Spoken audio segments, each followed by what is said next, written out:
So our next speaker is Joe Tovar, who will address the topic of regulatory tools for infill development. Joe Tovar is a planning consultant based in Edmonds, Washington, who advises clients on comprehensive planning, code development, urban design, organizational best practices, and GMA strategies. Recent clients include the cities of Anacortes, Everett, Lacey, LaConner, and Sammamish, and the counties of Clark, Kitsap, and Snohomish. Mr. Tovar also served a total of 17 years as planning director for the cities of Shoreline, Covington, and Kirkland, and 12 years as a member of the State Growth Management Hearings Board.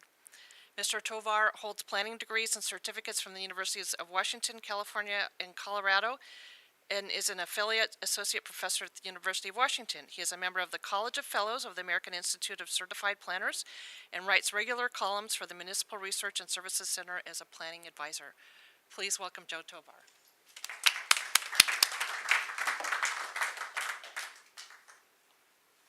Thank you. Happy to be here. I've been asked to talk about regulatory tools.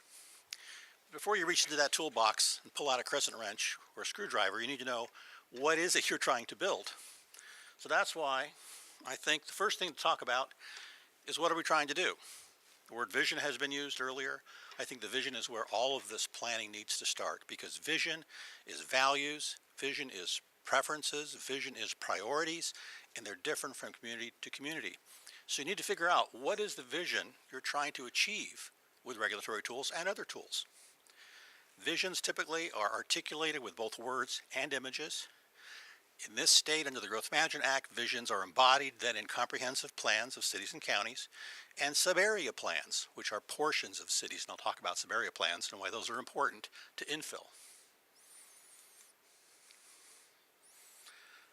This is a diagram that I think simplifies a lot of complicated stuff, but makes the point that the top of the food chain intellectually is vision. So you start with values.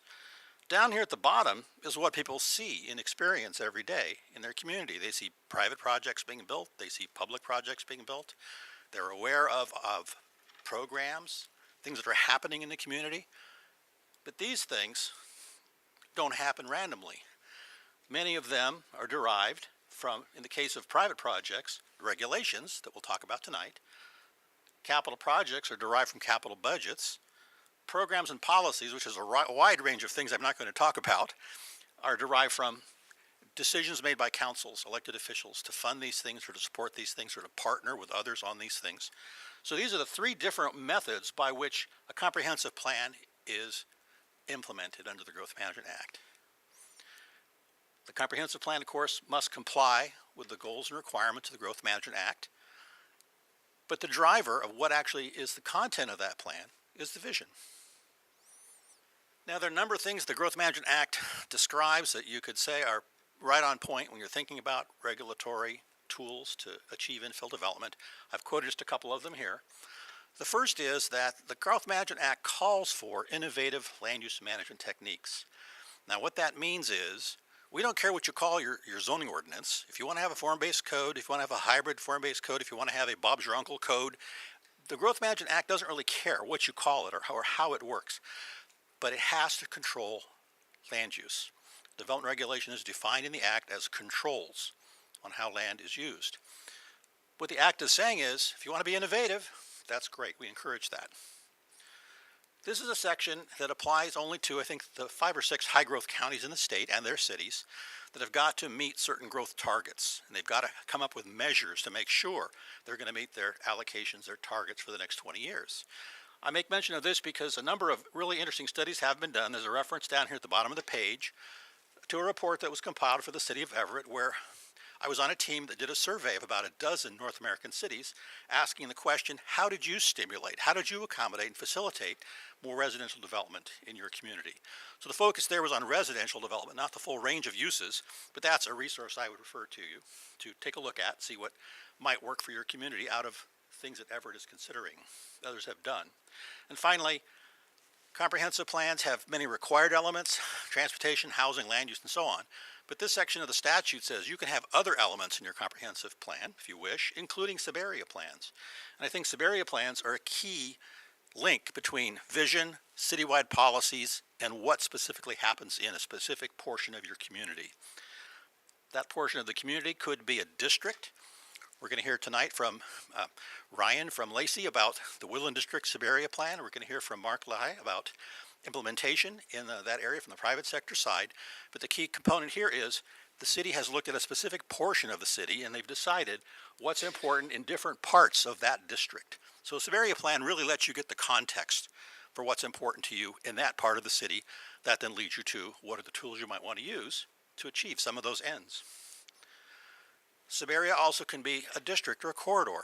As Thera was saying earlier, many state highways have become, over time, these mixed-use corridors, residential infill corridors, in lots of places of the state.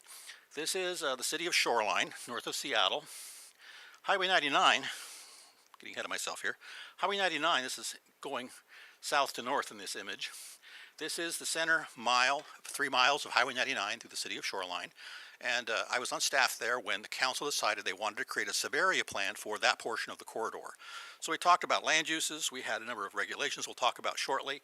But the key component here that this map illustrates is that the different roads and rights-of-way through that part of the corridor were playing different roles. We still had State Highway 99. It's still there. Provides high capacity movement through the corridor, through traffic. There's also bus rapid transit in that corridor. There are what are called storefront streets with different kinds of frontages and uses on those streets, different than, let's say, Highway 99, also different than the major arterials that cross Highway 99. So this is an example, I think, of, at a Subarea level, talking about some concepts that we'll talk about in a moment, form-based codes that don't just look at land use on private property, but also relate land use to what's going on in the right-of-way. Going to give you matchbook cover constitutional law. Not going to talk a lot about constitutional law, but I think the key component I want to touch on briefly is due process. When you're preparing regulations, you have many things to think about. One of them is the Constitution. Property rights obviously gets a lot of play. It's an important subject, but here I'm talking about due process and what that means for how you develop your regulations and how you apply them. Procedural due process is the right for somebody to know you're thinking about changing the regulations that apply to their property. They have a right to know that you're going to do that. They have to have a right to know where and how. They can tell you what they think of that before you then, as a council, with a recommendation by your commission, make a decision as to what is the policy or what is the regulation going to be. Basically, this is notice. You have to give effective notice of these things. Substantive due process is really important too. What it means is the rules that you adopt, the regulations that you adopt, must be reasonable, appropriate, and have a relationship to what it is you're trying to affect with your regulation. There must be a reasonable connection to the impact of the project. Substantive due process, procedural due process come into play when you think about what kinds of things might we regulate and how might we do that. Question was asked of me, is it legal in the state of Washington to have regulations that affect aesthetics, that affect the design of buildings and sites and districts? Short answer is yes, it is legal. This is a Court of Appeals decision from 1993 where the city of Issaquah's design review process was challenged by an applicant, and his argument was, I can't tell if I'm going to be approved when I apply for an application in front of the design review board because they're using criteria like, is my project harmonious with the surroundings? Is it attractive? Is it consistent with the character of the community? Well, there's good news and bad news in what the court said. The good news is, yes, regulations can address these sorts of aesthetic concerns. That's a legitimate exercise of the police power. However, because of substantive due process rights, they found Issaquah's regulation violated the due process rights of the applicant because they were so subjective and so vague. Now, what this has meant in the intervening 20 years or so is that you need to avoid this problem. If you're going to be regulating design, you need to be very clear about your process, and you need to be very clear about the standards. And one of the best ways to be clear about what's approvable, what is not, what is the range of choice that someone might have in a building design or a site design, is to illustrate it. Wherever possible, use photographs, use diagrams, use sketches. If you can come up with a menu of 5 ways to achieve pedestrian scale out of street frontage, that's great. You give applicants a pretty clear idea of what to expect when they make application for a permit subject to those sorts of regulations. Okay, I was also asked to talk a little bit about visualization methods to engage the public. Remember that vision, the top of the food chain, is coming from the broad community, which includes everybody. They all have a right to express an opinion. They don't have to be land use experts or attorneys or planners or realtors. Everybody has an opinion. And when you come up with a vision and an expression of opinions and preferences, you're asking all those people, what do you think of this? What are your ideas about the future? And these are techniques that have been used successfully by a number of places to engage the public in thinking about those places and those choices. Start with aerial perspectives. In the old days, when I worked for the city of Kirkland, we literally would get into a float plane, fly along Lake Washington, tilt the plane, and shoot out the window with a 35mm camera. That was old school. It was thrilling. You don't need to do that these days. This is an image I took off of Google Earth a week ago, doing some work for the city of Mercer Island, looking at their town center. This is downloadable from that website. It's a free program. You can go literally anywhere in North America, most parts of Europe. I've been to Lake Chad. You can drop out of the sky and look at what's going on in Lake Chad. Very powerful tool to help people visualize what is there, what's it next to. You can move around in 3 dimensions, look at things from different perspectives. Lots of folks enjoy looking at maps. Many folks can interpret aerial photographs, 3D oblique aerials, things like you can do with Google Earth. Tremendous tool for helping people think about a place. They can do this at their own time, on their own time, in the sanctity of their own den, on their computer. 3D modeling. This used to be very expensive to try and imagine what a building form might look like, how it might fit into a context, how it might relate to its surroundings. Now you can go onto some websites, sketchup.com, sketchupartist.org. You can learn how to download these programs and actually create 3D models. Very rudimentary at first, but if with more time, more skill, more training, you can actually take a site plan, a scale site plan, convert it into a 3D representation, and with a little more time and skill, you can put textures, you can put skins, you can put plants in, you can go down to the ground level, you can fly around. It's a tremendous tool to show people what might this look like. We use this in Shoreline when we're working on our town center plan to show some of the neighbors what might shadows be like from taller buildings. And you can model, and it's accurate. What's the shadow going to look like off this 4-story building on June 10th at 4 a.m.? Well, it'll be dark. How about 2 p.m.? Well, here's the shadow. So it's very powerful because there was a lot of faith in the computer. People were very comfortable with the objectivity of this program to represent at least some of what they could expect from a building mass of that size and that location. Visual preference surveys, these have been done for decades, very popular. We did one in Woodland District a few years ago. We're doing one tomorrow night, talking about signs in Lacey. And it's a pretty simple process. You simply take pictures and ask people in a survey setting, which do you prefer? Do you prefer image 1, image 2, image 1 and 2, neither image 1 nor 2? You can do this with signs, you can do this with buildings, you can do this with streetscapes, landscaping, parking lots, any number of things. And it's a way to ask the public, what do you prefer? What are you more comfortable with? There's different kinds of hardware you can use with this system. We like to use everybody has a clicker. They're sitting in the audience, they're looking at the images, they're clicking in their answer. On the screen comes up a couple of bar graphs showing you what did the community say, what did the audience say their preference was. Now you can't necessarily just take that output and apply it directly to get a policy or regulation. What it does do is help stimulate a discussion.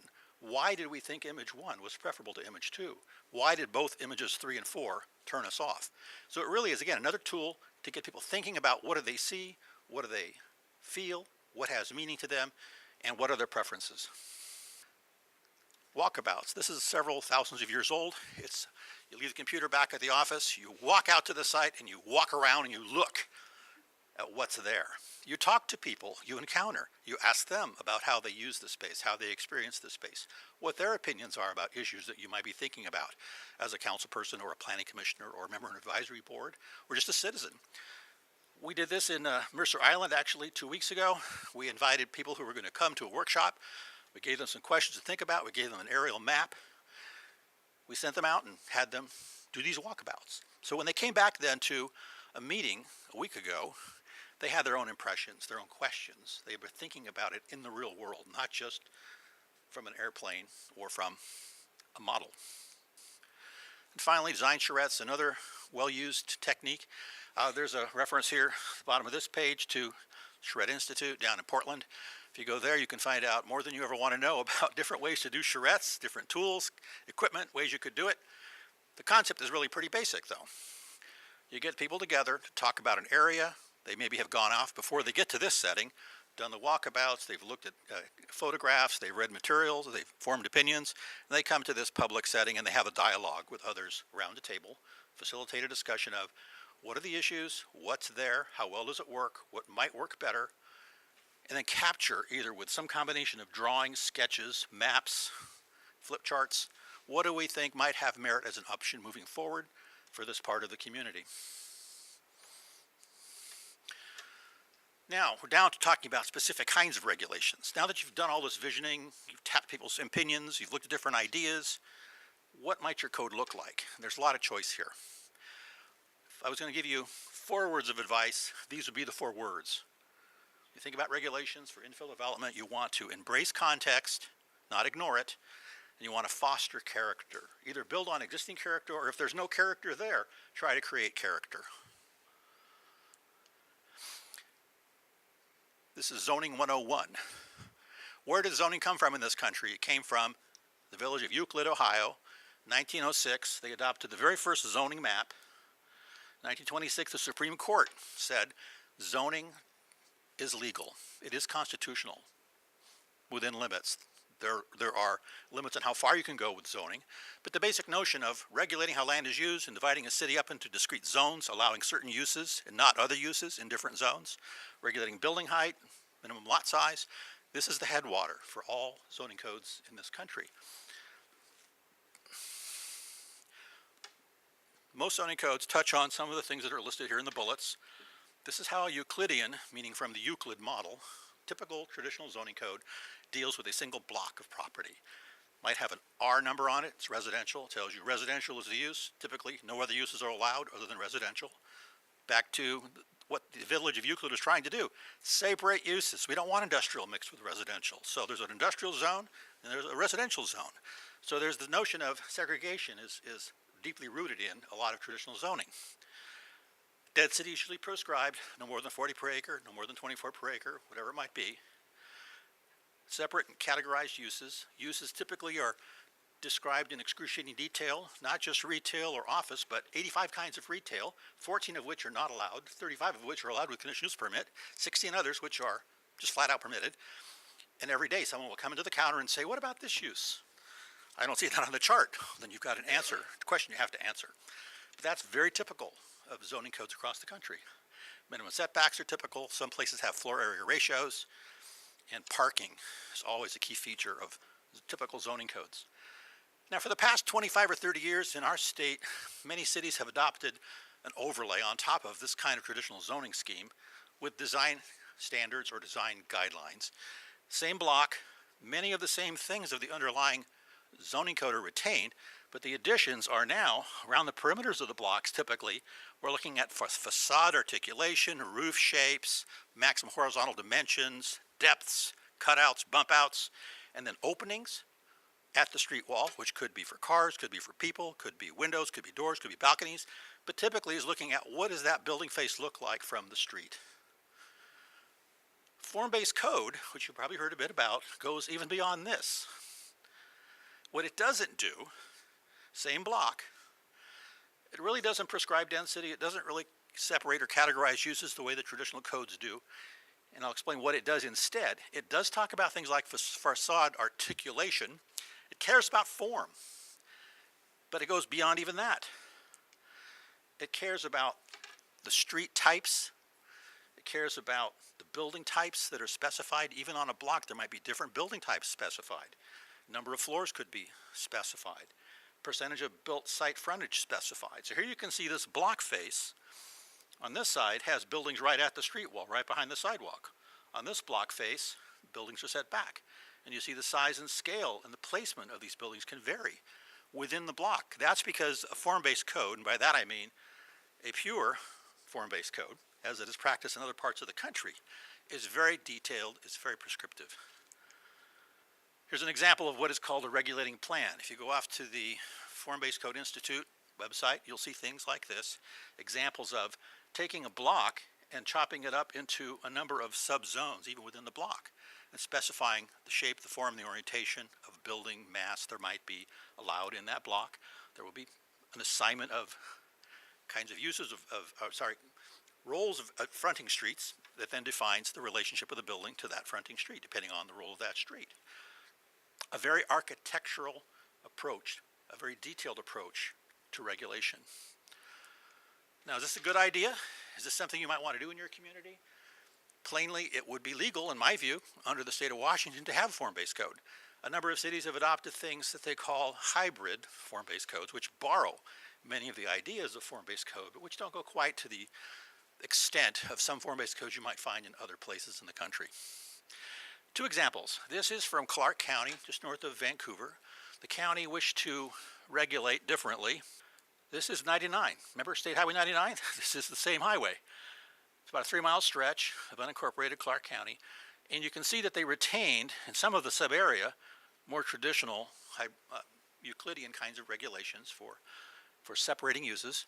But in these red areas, in these districts, they actually applied some of the form-based code standards, the concepts we've been looking at. So for example, they have specific site design standards that apply. These are regulations, they're not guidelines, they are the rules that deal with internal circulation for pedestrians and vehicles as well. Parking standards, internal open space requirements are all spelled out, more prescriptive than most zoning codes, but not as prescriptive as a pure form-based code.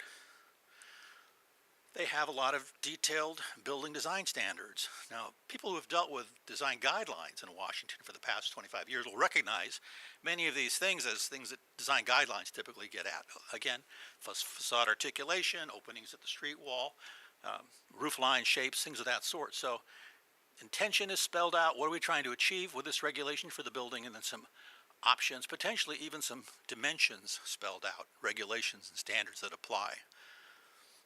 Now, this particular code was done by the firm Makers out of Seattle. And one of the things they have done, most folks do, when you have a design standard, is to create a process for some flexibility to do something different. So back to, remember, you've got to protect people's property rights, provide some due process. If there's some reason why this doesn't work to do something compliant with this standard, there's a departure process allowed in the Vancouver Code, in the Clark County Code, and in the example I'm going to show you next from City of Shoreline. This is street design standards, spelled out again, some of the concept from form-based code. The street matters.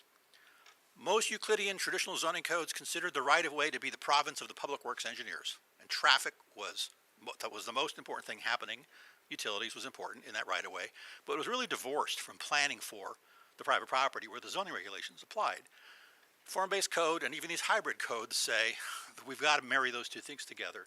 What goes on in the right-of-way has to have a relationship to what we expect the buildings and the uses that front that right-of-way to be like. Second example, City of Shoreline. I was on staff here a couple years ago. We did a hybrid form-based code for our stretch of Highway 99 through the city. And our approach was to achieve these objectives, which you'll recognize as very much like form-based code objectives. Regulate form and character, let the market figure out things like density and use details. Balance certainty and flexibility to try and attract investment, make it easy for a developer to make an investment decision rather than make it uncertain, lengthy, and expensive. And again, clear graphic illustrations of standards to say, here's what's required, here's what's expected. We had a Subarea plan that sketched in the vision, what we were looking for in terms of form, character, uses, mobility. And to deal with the question of, remember the 85 retail uses, which ones are allowed, which ones are conditionally allowed, which ones are not allowed, we instead try to simplify it with a single chart to say if you're listed as a permitted use in these 4 zones, not these 14 zones, this isn't a form-based code, but in these 4 zones, if you're listed as permitted, you're flat out permitted. There's no hearing, there's no conditional use permit. You have to meet the standards. But if you're listed as prohibited use, it's not allowed. It's flat out prohibited. So this was Shoreline's attempt to achieve a certain amount of certainty, not just for the applicants, but for the neighbors to know what could be where and what would it look like. Finally, parking. Many things could be said about parking. I'm going to say 3 things to you here to think about in terms of form-based codes, hybrid form-based codes, infill regulations. right-sizing the parkings for a mixed-use neighborhood makes sense, which is to say less parking required than might be the case if you're not in a mixed-use neighborhood. Because in a mixed-use neighborhood, which is typically where many of these infill sites are, you have efficient on-street parking as an opportunity. You have walking, biking, and transit as opportunities. Some will go all the way to the extreme of saying no parking required. Most people aren't going to choose that, but some lesser standard for parking than might be the case if you're a mile and a half from a bus line with nothing but multifamily. Angle parking on storefronts and mixed-use frontages is another technique many cities use. It does a couple of things. It provides automobile access to the front of storefront types of streets or residential types of streets. Increases the count of stalls you can get, more efficient than parallel parking. That also creates a safety zone between the pedestrian environment on the sidewalk and the face of the buildings and the traffic lanes. It also tends to slow down through traffic because angle parking requires people to slow down and pay attention to what's going on. This example from Madison Park in Seattle is actually back-in parking, which has turned out to be probably the most safe kind of angle parking. It takes a little more thought to get into that space, but once you're there, it's much safer to access the trunk, much safer to pull out into traffic. And finally, site-based parking, which is to say parking on individual properties, to the extent you can replace it with sector-based parking or group parking, that's a big plus. You have economies of scale in terms of access and use, and you also are able to have a contiguous pattern along the block face for pedestrian environment. If you have to have building, parking lot, building, parking lot, building, parking lot, it becomes a more challenging, less interesting pedestrian environment. Here's an example of sector parking. This is Kirkland, Washington. This is a downtown that was platted back in 1905. Lots of these lots were created before there were cars. Many of these lots are completely built out, so there's no parking on many of these sites. So what the city has had to rely on, and the businesses have had to rely on, is on-street parking, angle parking, a few city parking lots, and then a parking garage, a sector parking facility. Here's a close-up of that. Basically, first floor is the library. The bottom two floors are public parking garage. This was financed from a couple of different methods, one of which was a fee in lieu of parking regulation, which is to say to people, if you build more floor area in our downtown and you can't put the parking on your property, here's a fee. You'll pay into this fund, and we'll use those dollars to help build sector parking. Final piece I'll touch on briefly is stormwater. A lot of folks are asking the question, well, gee, we have these conflicting duties apparently. The Growth Management Act tells us we want to have compact urban development.